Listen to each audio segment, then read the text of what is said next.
We are at our second week post Total Mayhem. This show last week was really great as we had a epic main event of Eric Tyler defeating Brian Vesey, even though RP Jr. accidentally cost Brian Vesey the match.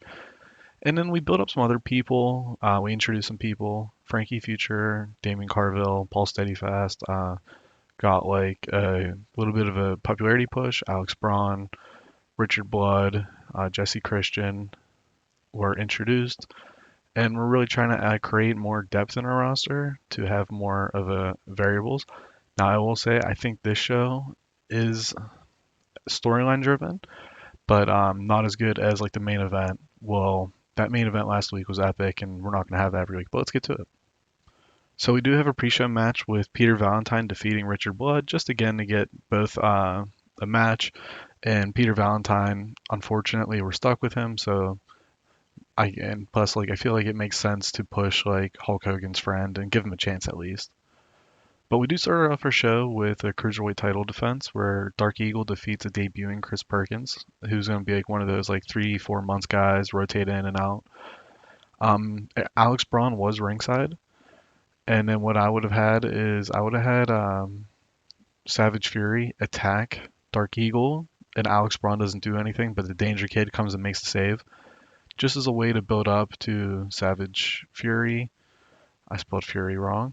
Savage Fury versus Dark Eagle and Danger Kid, then leading to Dark Eagle versus Danger Kid versus Alex Braun, or you know what I mean, just a little lower mid card cruiserweight feud versus like a low tier tag team. And Savage Fury, Nation of Filth will eventually we'll get there, but we're trying to get them better. So we have RP Jr. He tries to apologize to Brian Vesey for last week saying it was an accident. He didn't mean to cost him the match. It's not like intentional or anything. But he's interrupted by Flapjack Flanagan and Lance Henderson, leading to our main event. This is just a way to continue that like thread from last week of RP Jr. accidentally costing Brian Vesey, leading to the what's it called? The main event tonight, and like a running thread going forward. And then after that, we have another angle where Eric Tyler, who made a deal last week, if he defended versus Brian Vesey, he will get the Untouchables a tag title shot. So he's going to be like, all right, between the three of you, we're going to figure out who's the best tag team. And then we're going to have you guys face off versus the Vessies for the title. So that way, it's also like a storyline reason for me to have these guys all in like tag team matches. We do follow that up with a match with the Untouchables, Paul Vesey and Robert Oxford defeating the War Eagles. And yeah, just get another win to Paul Steadyfast. I said Paul Vesey. Paul Steadyfast. We get another win. We test out them as a tag team. And I'm going from like pretending like I haven't had these guys team up before, just as a way to continue going. But pretty solid. Again, just another like storyline thread, mid card. Like it's not gonna be great ratings. Just another angle where Jeb Langley is bemused by Dick the Devastator's name and just being immature about it. Again, just lower mid card stuff, comedy. I don't think I had him rated as comedy though. I should probably do that more. I just never been in the habit of doing that because like my long term save before this was PSW that I didn't stream.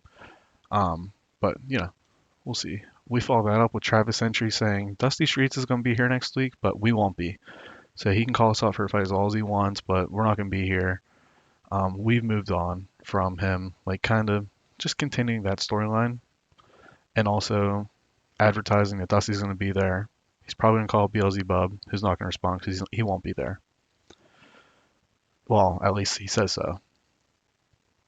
Just had a thought. Jesse Christian, who is an ex-football star, debuted last week, and he defeated Danny Rushmore. Charlie Homicide was ringside. That's a common thing I do, is where it's like the guy watching the what's it called? Watching the like match backstage, or he's ringside or on entrance ramp. Just basic, keeping like the crowd like, oh, these guys are feuding. Speaking of these guys, we have a young 18, 19-year-old Troy Tornado debut as like the All-American boy. And of course, he interrupts Damien Carville's promo, cutting down America. And this is like, again, just another.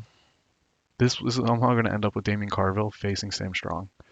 But we'll get there in a different way. Eric Tyler is challenged by Liberty, but he says, you got to beat one of my guys next week. So he's going to face Robert Oxford next week in our main event. If he wins that match, he will get a title match versus Eric Tyler. Because if you remember, these guys faced off before, but was it Eric? Yeah, I think. I don't remember the tournament exactly. But Liberty was screwed out of the international title tournament, so this is a way to kind of get him back involved in that. Following that, we get, and I clicked wrong. We get the Young Guns making their like not pro debut. Oh, I guess like their main card debut, and they defeat or not defeat. That'd been wild. They lose to Demons of Rage, and just another match to keep Demons of Rage. This is their first appearance since Total Mayhem.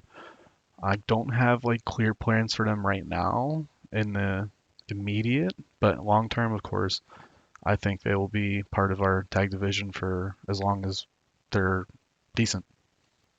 Following that, we have our six-man tag that was built last week with Jack Bruce teaming with the One Percenters versus Cowboy and the Blazing Flames. Cowboy defeats one of the One Percenters. Jack Bruce turns on him. So then, and this is their last appearance of the Knight Rider Mayhem Midian. Midian? I don't know. But yeah, this is just another way to kind of get Cowboy popularity, get Jack Bruce on the card, get the Blazing Flames on the card. I feel like pretty decent, and it'll continue from here on out.